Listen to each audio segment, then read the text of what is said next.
Jangan lupa subscribe YouTube channel Metro TV News dan pastikan untuk menyalakan lonceng notifikasinya. Pemirsa, 6 dari 13 jenazah korban kecelakaan bus wisata di Imogiri, Bantul, Daerah Istimewa Yogyakarta dimakamkan Senin pagi. Para korban dimakamkan satu liang lahat di pemakaman umum desa setempat. Komite Nasional Keselamatan Transportasi (KNKT) menduga banyaknya jumlah penumpang yang meninggal dunia karena terlempar dari dalam bus.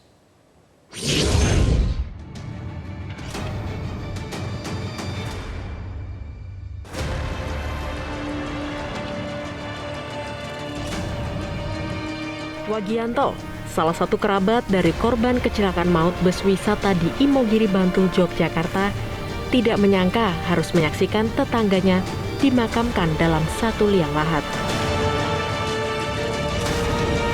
Keenam korban ini adalah dua keluarga yang berbeda.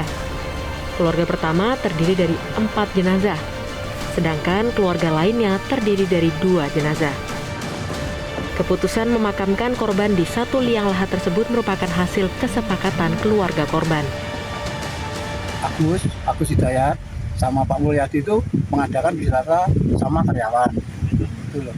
Nah terus kemarin tahun-tahun yang dulu tidak ada masalah seperti ini. Baru kali ini ada kejadian seperti ini. Para korban yang telah dimakamkan itu umumnya merupakan keluarga karyawan pabrik konveksi asal Sukoharjo, Jawa Tengah yang tengah berwisata. Namun naas, bus pariwisata yang mereka tumpangi menabrak tebing di kawasan Bukit Bego, Jalan Imogiri, Kabupaten Bantul, Minggu sore. Berdasarkan olah TKP sementara, bus pariwisata yang membawa 47 penumpang ini sempat tak kuat menanjak di kawasan Bukit Bego. Setelah itu, bus sempat oleng dan kehilangan kendali saat melintasi turunan tajam di Bukit Bego. Bus pun kemudian menabrak talut tebing di sebelah kanan saat hendak menghindari kendaraan yang ada di depannya. Komite Nasional Keselamatan Transportasi atau KNKT mengaku tidak menemukan ada bekas ban atau pengereman saat kecelakaan kemarin. Terutama bis wisata, untuk jika pengemudinya belum pernah ke satu lokasi yang jadi tujuan wisata, agar didampingi oleh pengemudi yang memang sudah pernah. Terus kemudian kita juga harus membuat klasifikasi pengemudi itu.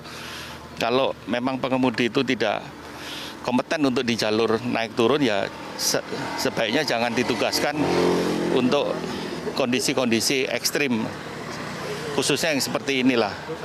Tapi kita lebih menyarankan bis-bis besar tidak melalui jalur ini. Apa yang menjadi temuan KNKT juga sesuai dengan pengakuan salah satu penumpang yang selamat yang bernama Danarto. Ia menceritakan sebelum kecelakaan bus sempat bermasalah.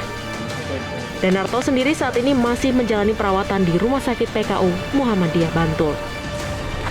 Tim Liputan Metro TV. Korbannya meninggal. Ya, bagaimana kemudian perkembangan hasil olah TKP yang sudah dilakukan oleh kepolisian dan apa langkah yang harus segera diambil agar kecelakaan serupa tidak kembali terjadi? Sudah bergabung Direktur Lalu Lintas Polda Daerah Istimewa Yogyakarta Kombes Pol Iwan Saktiadi dan Ketua Bidang Advokasi Kemasyarakatan MTI Pusat Joko Setio Warno. Selamat sore Pak Iwan, Pak Joko. Assalamualaikum. Selamat sore. Waalaikumsalam. Pak Iwan, saya ke Anda dulu. Pak Iwan, apa saja data yang didapat dari hasil olah TKP, Pak? Baik, terima kasih. Yang pertama tentunya ucapan duka cita dan bela sungkawa kepada seluruh korban yang meninggal dunia. Kepada keluarga korban yang ditinggalkan juga semoga diberikan ketabahan untuk melanjutkan kehidupan selanjutnya. Pada kesempatan pagi hari tadi, saya bergabung dengan tim Traffic Accident Analysis dari Korlantas Polri, melakukan olah TKP, mengulangi kembali, menyisir kembali lokasi di mana terjadi kecelakaan bus pada hari Minggu kurang lebih pukul 13.15 di lokasi tersebut di daerah Bantul. Kami kembali mencari tanda-tanda ataupun bukti-bukti yang lainnya yang kami kumpulkan, yang kami ukur, kami untuk memastikan, untuk mengumpulkan sebanyak-banyaknya data untuk proses penyidikan lebih lanjut. Di antaranya adalah serpihan-serpihan yang masih tertinggal. Kemudian kita mencari apakah ada bekas-bekas dari ban yang tertinggal di aspal sebagai bukti jadi upaya pengereman. Kemudian kita mengecek kembali goresan yang ada di dinding di mana bus sempat menabrak tebing kemudian bergeser kurang lebih 24 meter sampai dengan akhirnya berhenti di lokasi kecelakaan saat ini terjadi. Yang menarik tadi betul Mas Wahyu disampaikan, yang terpenting adalah untuk diambil pelajaran dari kejadian ini.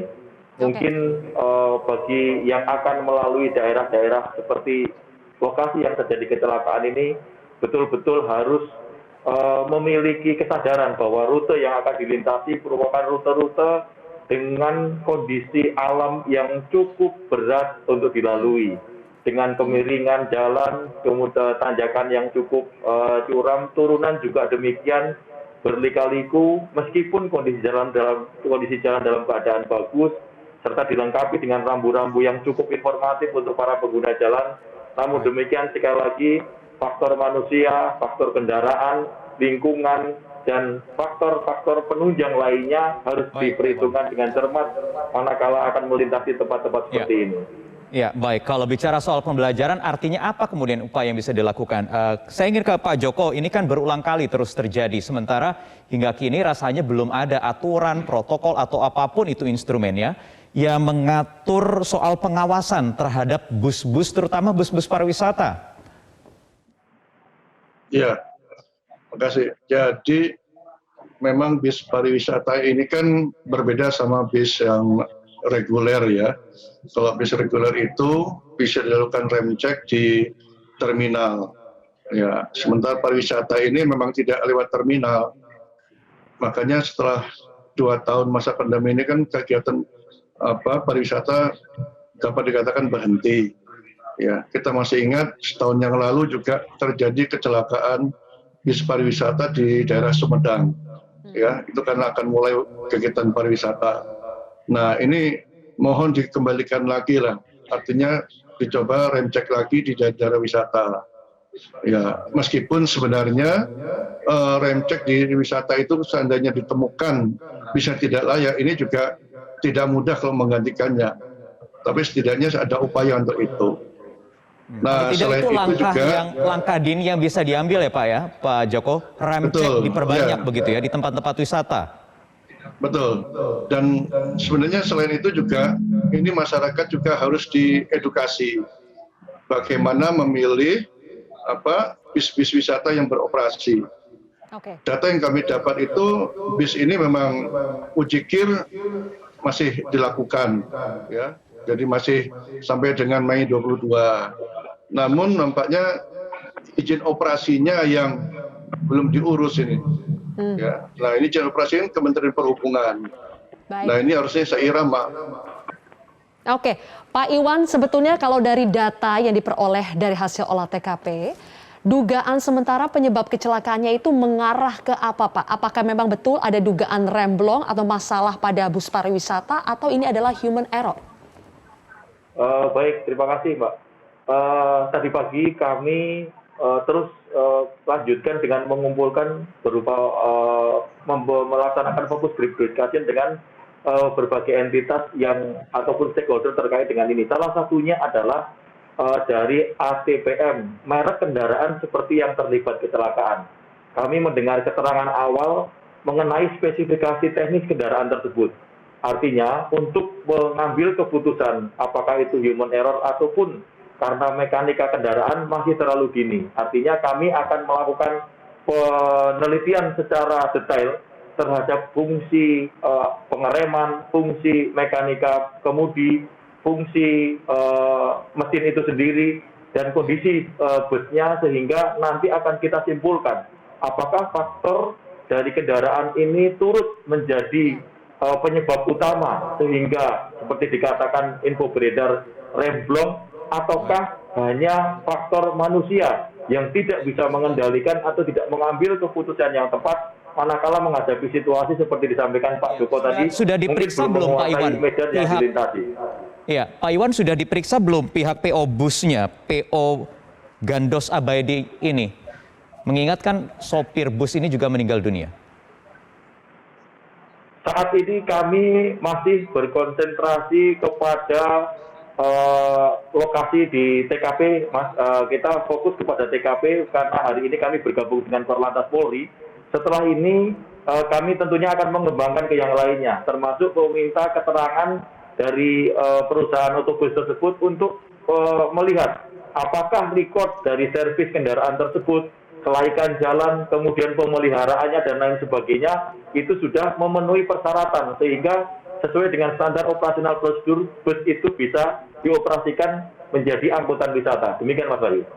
Oke, berikutnya Pak Joko masih dalam rangka bagaimana mencegah supaya kecelakaan serupa tidak terjadi lagi, terutama kepada bus-bus pariwisata.